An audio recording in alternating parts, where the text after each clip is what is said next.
Nearly a year later, in the month of October, London was startled by a crime of singular ferocity and rendered all the more notable by the high position of the victim.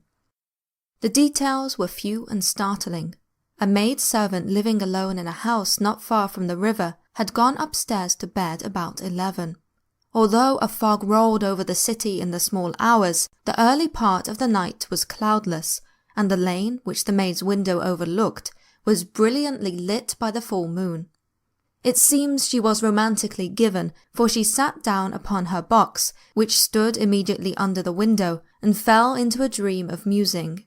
Never, she used to say with streaming tears when she narrated that experience, never had she felt more at peace with all men or thought more kindly of the world.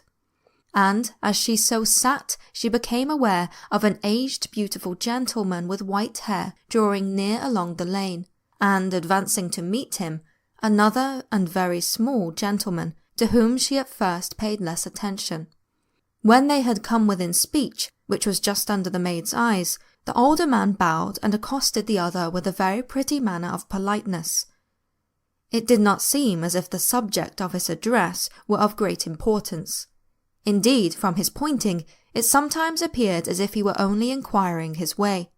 But the moon shone on his face as he spoke, and the girl was pleased to watch it. It seemed to breathe such an innocence and old-world kindness of disposition, yet with some high too, as of a well-founded self-content. Presently her eye wandered to the other, and she was surprised to recognize in him a certain Mr. Hyde, who had once visited her master and for whom she had conceived a dislike. He had in his hand a heavy cane, with which he was trifling, and he answered never a word, and seemed to listen with an ill-contained impatience.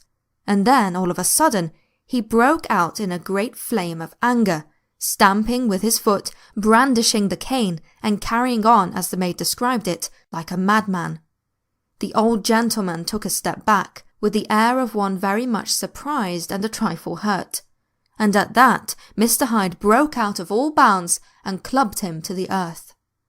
And next moment, with ape-like fury, he was trampling his victim underfoot and hailing down a storm of blows, under which the bones were audibly shattered and the body jumped upon the roadway. At the horror of these sights and sounds, the maid fainted. It was 2 o'clock when she came to herself and called for the police. The murderer was gone long ago, but there lay his victim in the middle of the lane, incredibly mangled. The stick with which the deed had been done, although it was some rare and very tough and heavy wood, had broken in the middle under the stress of this insensate cruelty, and one splintered half had rolled in the neighbouring gutter, the other, without doubt, had been carried away by the murderer. A purse and gold watch were found upon the victim, but no cards or papers, except a sealed and stamped envelope, which he had been probably carrying to the post, and which bore the name and address of Mr. Utterson. This was brought to the lawyer the next morning, before he was out of bed, and he had no sooner seen it and been told the circumstances that he shot out a solemn lip. "I shall say nothing till I have seen the body," said he. "This may be very serious. Have the kindness to wait while I dress." And with the same grave countenance he hurried through his breakfast and drove to the police station, whither the body had been carried. As soon as he came into the cell, he nodded. "Yes," said he, "I recognize him. I am sorry to say that this is Sir Danvers Carew." "Good God, sir!" exclaimed the officer. "Is it possible?" And the next moment his eye lighted up with professional ambition. "This will make a deal of noise," he said, "and perhaps you can help us to the man." And he briefly narrated what the maid had seen, and showed the broken stick. Mr. Utterson had already quailed at the name of Hyde, but when the stick was laid before him, he could doubt no longer. Broken and battered as it was, he recognized it for one that he had himself presented many years before to Henry Jekyll. "Is this Mr. Hyde a person of small stature?" he inquired. "Particularly small, and particularly wicked-looking, is what the maid calls him," said the officer. Mr. Utterson reflected, and then, raising his head, "If you will come with me in my cab," he said, I think I can take you to his house." It was by this time about 9 in the morning, and the first fog of the season.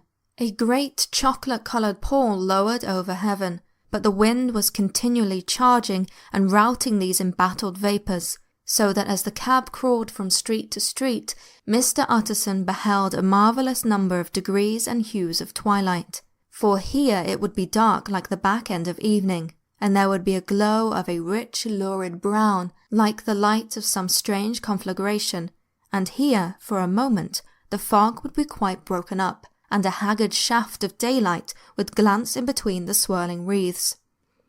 The dismal quarter of Soho, seen under these changing glimpses, with its muddy ways and slatternly passengers and its lamps, which had never been extinguished or had been kindled afresh to combat this mournful reinvasion of darkness, seemed in the lawyer's eyes like a district of some city in a nightmare. The thoughts of his mind, besides, were of the gloomiest dye, and when he glanced at the companion of his drive, he was conscious of some touch of that terror of the law, and the law's officers, which may at times assail the most honest. As the cab drew up before the address indicated, the fog lifted a little, and showed him a dingy street, a gin palace, a low French eating house, a shop for the retail of penny numbers and twopenny salads, many ragged children huddled in the doorways, and many women of many different nationalities passing out, key in hand, to have a morning glass. And the next moment the fog settled down again upon the part, as brown as umber, and cut him off from his blackguardly surroundings. This was the home of Henry Jekyll's favourite, a man who was heir to 250,000 sterling. An ivory-faced and silvery-haired old woman opened the door. She had an evil face, smoothed by hypocrisy, but her manners were excellent. "Yes," she said, "this was Mr. Hyde's, but he was not at home. He had been in that night very late, but he had gone away again in less than an hour. There was nothing strange in that. His habits were very irregular, and he was often absent. For instance, it was nearly 2 months since she had seen him till yesterday." "Very well then, we wish to see his rooms," said the lawyer. And when the woman began to declare it was impossible, "I had better tell you who this person is," he added. "This is Inspector Newcomen of Scotland Yard." A flash of odious joy appeared upon the woman's face. "Ah," said she, "he is in trouble. What has he done?" Mr. Utterson and the inspector exchanged glances. "He don't seem a very popular character," observed the latter. "And now, my good woman, just let me and this gentleman have a look about us."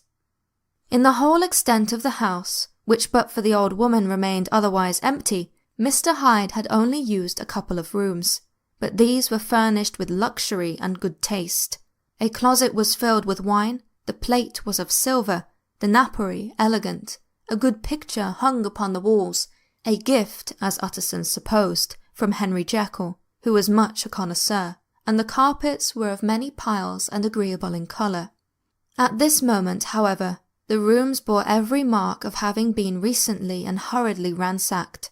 Clothes lay about the floor, with their pockets inside out, lock-fast drawers stood open, and on the hearth there lay a pile of grey ashes, as though many papers had been burned. From these embers the inspector disinterred the butt end of a green checkbook, which had resisted the action of the fire. The other half of the stick was found behind the door, and as this clinched his suspicions, the officer declared himself delighted. A visit to the bank where several £1,000s were found to be lying to the murderer's credit completed his gratification. "You may depend upon it, sir," he told Mr. Utterson. "I have him in my hand. He must have lost his head, or he would never have left the stick, or, above all, burned the checkbook. Why, money's life to the man. We have nothing to do but wait for him at the bank and get out the handbills." This last, however, was not so easy of accomplishment, for Mr. Hyde had numbered few familiars. Even the master of the servant maid had only seen him twice. His family could nowhere be traced. He had never been photographed, and the few who could describe him differed wildly, as common observers will.